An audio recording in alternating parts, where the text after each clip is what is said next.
So hey again everybody, welcome back to the channel this week. I want to talk about helmets and revisit a subject that I had talked about a few months ago, which was wearing a full face helmet on everyday trail rides. And I wanted to revisit that for anyone who's looking to kind of make the decision if they want to wear one all the time. If they don't, should they? Maybe you don't know what the differences are in certain helmets. But anyway, this is what this video is here to address. So I've got three helmets on me today. One is my half shell. This is the one that I have been wearing the majority of the time for the majority of trail rides. Now, I don't wear this helmet for the downhill, like serious downhill, like Windrock. See the link in the top there for my trip to Windrock I took. And this guy has been my go-to, especially in hot weather. It's light, it is breathable, you know, all that stuff. It's a typical half shell helmet. It works well for what it does, protects my noggin. There are newer versions now that seem to have a lot more protection and wrap around your ears, but essentially that's still just a half shell helmet. It just still opens up your face to possible injury in the event of a crash. But anyway, it's pretty much been the go-to helmet, been the normal kind of helmet for mountain biking, anything that's outside of the gravity discipline for years now. Now, speaking of gravity, I bought this one, which was what my original video was about. Was when I got this helmet, I really knew that I was going to be going to places like Windrock, Beach Mountain, downhill parks, lift assisted parks. And knowing that I was going to do that, and that my riding has been on this course of progression over the last year, especially since about March, April, May, sometime in the earliest part of spring. And because of that, I wanted more protection. This helmet is a Troy Designs D3. It is a substantial helmet. It has very little ventilation, but it's heavy, very thick, and it's just a very durable helmet, very strong helmet. I got this helmet hoping that I could wear it more often on trail rides. Now, what I found in doing that, especially in the summer months, is I don't care so much about the weight penalty of this helmet. It is heavy, but I know that I'm protected. The biggest problem is heat. When I ride and it's really hot outside, this becomes kind of detrimental. It starts shutting down my ride early because I can't continue functioning. I just get too hot. And like when you're ascending hills, a lot of times you're having to unbuckle, throw the helmet up on top of your head like so, and you know, so you can breathe. So wanting to wear a full face more often, I decided to go ahead and get another helmet, go ahead and invest in a third one. And these newer trail helmets, enduro helmets, they still carry a certification, supposedly certified for downhill. I can't tell you what the certification exactly means, but I know they're certified for downhill use. I don't know that I would use this at a regular downhill park. I know that I wouldn't.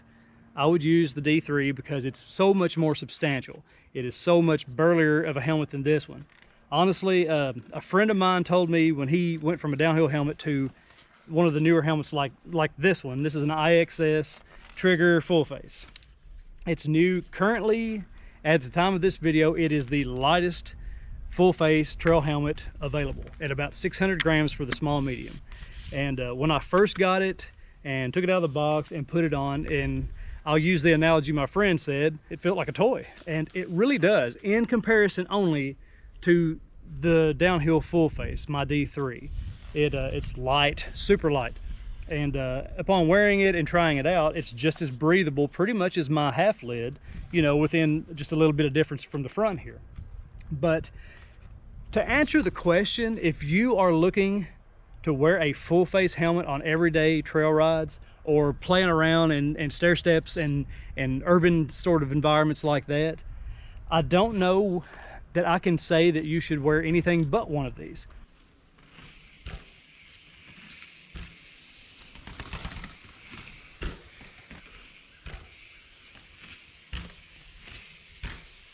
It's just comfortable. It suits pretty much every style of riding. The footage you saw earlier of me playing around is on a trail that has some features, but they're very small. They're pretty safe. I've done it with a half shell helmet a million times. However, one botch, one screw up, and I could be off the bike for many months. If you've ever met anyone who has broken their jaw, what you see is they end up with the jaw a lot of times wired shut and eating liquids essentially for months while their bones heal. that is a risk of mountain biking. You can smack a tree, botch a jump, all of those things, and you never know when that might happen. Now, I'm not super concerned about safety all the time. I don't want to be fearful about riding and anything, because you have guys like Jeff Kindleweed. Jeff, pretty much every video I've seen, the dude wears an open face helmet, just a half shell, and he rides some cool stuff and some big stuff, and he's a very good rider.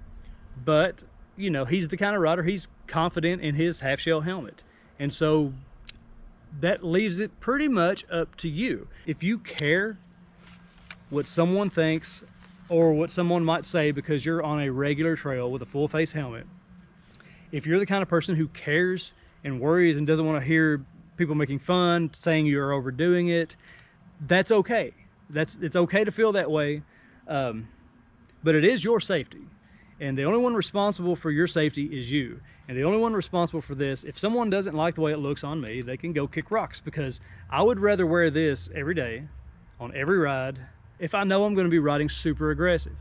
Not saying I won't wear the half shell, because I will.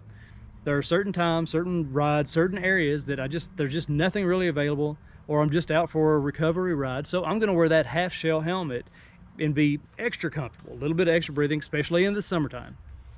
But with the way that I ride now, the way that I like to play around, the way I like to be aggressive with my riding, these days I'm going to opt pretty much 90-something% of the time, I'm going to opt for a helmet like this.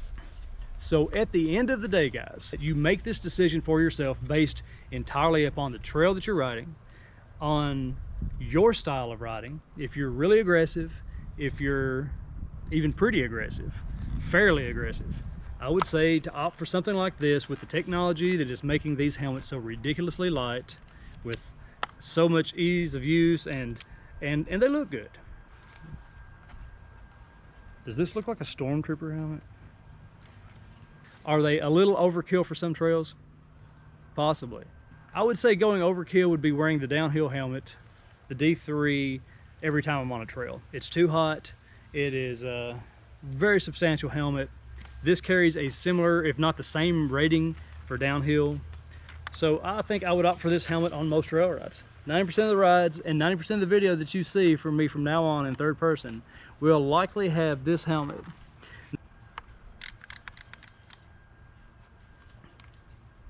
So as you can see, guys, it's comfortable. Goggles fit. I can prop the goggles up here when I'm not in use. That adjustable bill on this helmet. I'm casting my vote. Myself personally, I will wear this helmet majority of the time. Pretty much any trail that's out there, as light as this is, as easy as it is to wear, it easy to throw on. Plus, I'm a big goggle fan. Yeah, at the risk of looking like a complete enduro bro, I'm gonna wear goggles with this quite a bit because I freaking love goggles. So okay guys, y'all remember, get out and thrash it every chance you get with the right safety equipment on. Go live your life big. See you guys.